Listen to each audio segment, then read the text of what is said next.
사랑하는 성도 여러분, 오늘도 말씀과 기도로 새 힘을 얻는 복된 날 되시기 바랍니다. 먼저 샘물의 기도로 함께 기도하시겠습니다. 샘물의 기도. 하나님께서는 두세 사람이 내 이름으로 모인 곳에 나도 그들 중에 있겠다고 약속하셨습니다. 이 약속을 붙잡고 샘물의 기도를 올려드립시다. 영원하신 왕, 곧 썩지 아니하고 보이지 아니하고 홀로 하나이신 하나님께 존귀와 영광이 영원 무궁토록 있기를 빕니다. 아멘. 이 시간 우리의 죄를 자백하오니 주의 보혈로 우리를 새롭게 하소서. 지금도 우리의 기도를 들으시는 주님께 감사를 드립니다. 주님께 우리의 사정을 아뢰고 주님의 뜻을 기다리오니 부르짖는 기도 소리를 듣고 응답하소서. 아멘. 사랑하는 주님, 샘물의 가정을 축복하소서. 분노와 다툼이 없이 거룩한 손을 들어 기도하는 아버지가 되게 하시고 소박함과 정절로서 자기를 단장하고 하나님을 경외함으로 이웃에게 선행을 실천하는 현숙한 어머니가 되게 하소서. 샘물의 자녀들을 축복하소서. 샘물의 자녀들이 부모를 공경하는 자녀가 되어 주께서 약속하신 복을 이 땅에서도 누리게 하소서. 무엇보다 신앙 고백이 분명한 자녀가 되게 하소서. 그래서 언제 어디서나 식사기도 할 줄 아는 견실한 신앙인으로 자라게 하소서. 아멘. 능력의 주님, 샘물교회를 사용하소서. 우리가 드리는 예배를 통해 부흥을 경험하게 하소서. 샘물교회가 이 시대를 밝히는 등불이 되어 많은 사람들을 옳은 대로 돌이키게 하소서. 그리하여 별과 같이 영원토록 빛나는 주의 교회가 되게 하소서. 샘물의 목장들이 물된 동산 같아서 우리의 쉼터가 되고 울타리가 되게 하소서. 하나님 아버지, 샘물교회를 기도의 도구와 말씀의 도구로 사용하소서. 평화의 도구와 능력의 통로로 삼아주소서. 그리하여 이곳에 발을 내딛는 자마다 영원히 목마르지 않는 샘물 되시는 예수님을 만나는 복을 누리게 하소서.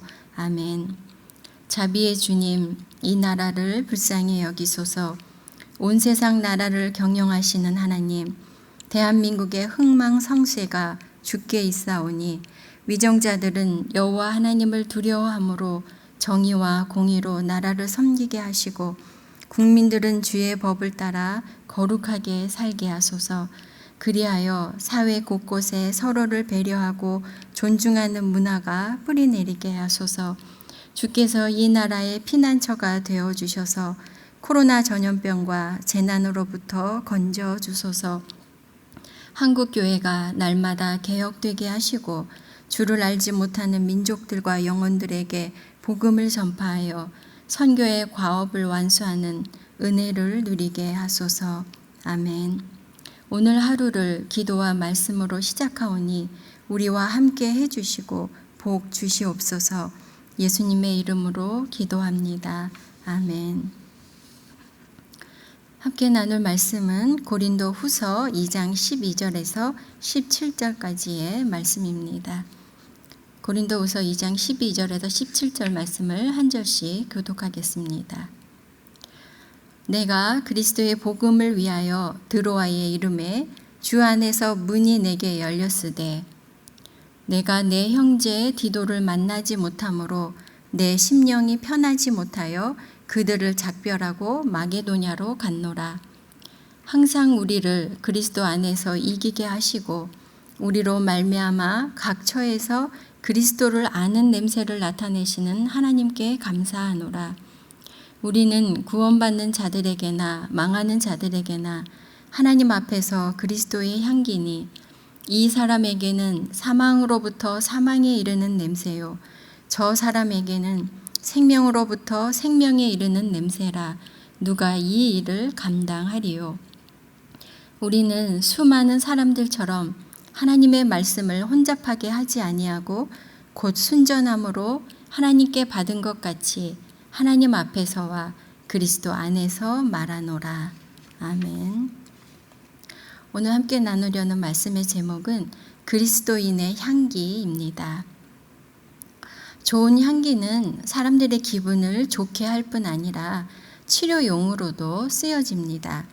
반면에 나쁜 냄새, 악취는 사람들을 불쾌하게 하고 때로는 큰 괴로움을 주기도 합니다. 향기를 제조하는 조향학이라는 학문이 있고 향기를 만드는 데 사용하는 조향 성분의 종류가 약 40만 개가 된다고 합니다. 세계적으로 향수 시장의 규모가 연간 400억 달러가 넘는다고 하고 매년 지역에 따라 4에서 6% 그 향수 시장이 성장한다고 하니 갈수록 좋은 향기에 대한 사람들의 욕구가 커지는 것 같습니다. 그런데 성도 여러분, 우리 성도들에게도 독특한 냄새, 특별한 향기가 있다는 사실을 알고 계신가요? 우리 성도들에게서는 어떤 향기가 나는지, 그 향기의 특징이 무엇인지 본문을 중심으로 함께 살펴보겠습니다. 성도에게서 나는 향기는 첫째, 예수 그리스도의 향기입니다. 빵을 파는 분에게서는 구수하고 달콤한 빵 냄새가 나지 않습니까? 커피를 다루는 사람에게서는 향긋한 커피 향이 납니다. 그처럼 무엇을 가까이 하는가, 또 무엇과 함께 있는가에 따라 그 사람에게서 풍기는 향이 달라집니다. 이렇듯 예수님을 모신 성도, 예수님과 함께하는 성도에게서는 예수 그리스도의 향기가 납니다. 예수님이 우리 안에 계시니 우리에게서 예수님의 향취가 풍기는 것은 당연한 것이 아니겠는가 생각합니다. 14절 말씀인데요. 항상 우리를 그리스도 안에서 이기게 하시고 우리로 말미암아 각처에서 그리스도를 아는 냄새를 나타내시는 하나님께 감사하노라. 바울은 하나님께서 성도들을 통해 각처에서 그리스도를 알리는 향기를 나타내신다고 말씀하고 있습니다. 당시 바울이 지중해와 소아시아 여러 지역을 순회하며 복음을 전했습니다. 오늘 본문에도 드로아 그리고 마게도냐가 등장하고 있습니다. 그런데 바울이 가는 곳마다 신전들이 있었고 그 신전들마다 향을 피웠습니다. 그래서 각 지역마다 독특한 향내가 풍겼던 것입니다. 그 신전들은 규모가 정말 웅장했죠. 그리고 그것을 찾는 사람들의 행렬이 끊이지 않았습니다. 그러나 그곳에서 향내는 넘쳐났는지 모르지만 생명은 없었습니다. 바울은 그것을 보았던 것이지요. 반면 당시 기독교 인구는 미미하고 눈에 보이는 거창한 것은 없었습니다. 그러나 예수님의 십자가와 부활을 알리는 복음은 사람들에게 죽음을 이기는 새 생명을 주었고 죄를 이기는 새로운 삶을 주는 놀라운 능력이었습니다. 이 복음의 능력을 경험한 성도들을 통해 예수님의 향기가 가는 곳마다 풍겨났던 것입니다. 성도 여러분, 우리가 어떤 향수를 사용하느냐와 상관없이 우리 안에 예수님이 계시고 우리가 예수님을 모시고 산다면 우리 성도에게서는 예수님의 향기가 풍겨나는 것입니다. 성도는 예수님의 향기가 풍겨나는 사람들입니다. 성도에게서 나는 향기는 예수님의 향기일 뿐 아니라 두 번째로 죽음의 향기이거나 생명의 향기입니다. 성도에게서 풍기는 예수님의 향기가 가진 독특한 특징이 있습니다. 향기는 같은데 사람에 따라 전혀 다른 냄새가 됩니다. 15절, 16절 말씀입니다. 우리는 구원받는 자들에게나 망하는 자들에게나 하나님 앞에서 그리스도의 향기니 이 사람에게는 사망으로부터 사망에 이르는 냄새요 저 사람에게는 생명으로부터 생명에 이르는 냄새라. 누가 이 일을 감당하리요. 성도에게서 풍기는 예수님의 향기가 누군가에게는 죽음의 냄새가 되고 누군가에게는 생명의 냄새가 된다고 말씀하고 있습니다. 다시 말하면 사망에 이르는 냄새 혹은 생명에 이르는 냄새가 된다는 겁니다. 바울은 지금 이 말씀을 하면서 로마의 개선 행렬을 염두에 두고 말하고 있습니다.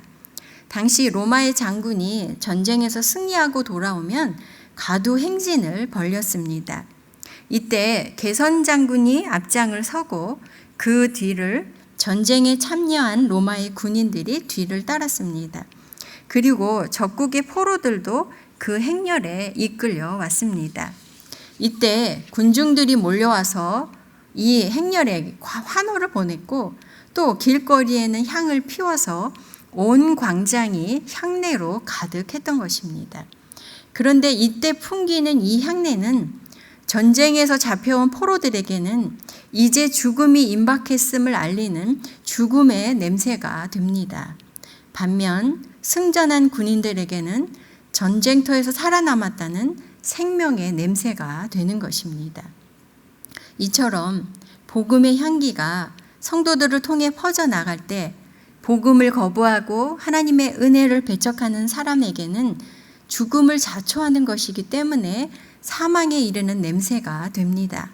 반면 복음을 받아들이는 사람들에게는 그 복음으로 인해 생명을 얻으니 바로 생명에 이르는 향기가 되는 것이죠.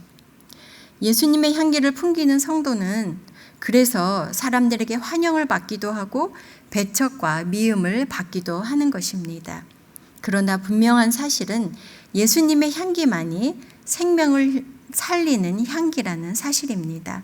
그러므로 우리는 세상에서 예수님의 향기를 바랄 때 거절받거나 고난당하거나 혹은 미움과 핍박을 받더라도 이상하게 여기거나 두려워하지 않아야 할 것입니다. 성도에게서 나는 향기는 예수님의 향기입니다. 그리고 누군가에게는 죽음에 이르는 향기지만 누군가에게는 생명에 이르는 향기가 됩니다. 그리고 셋째로 각처에 퍼지는 향기입니다. 16절 말씀, 죽음에 이르는 냄새가 되고 생명에 이르는 냄새가 되는 이 일을 누가 감당하리요라고 말씀하셨습니다.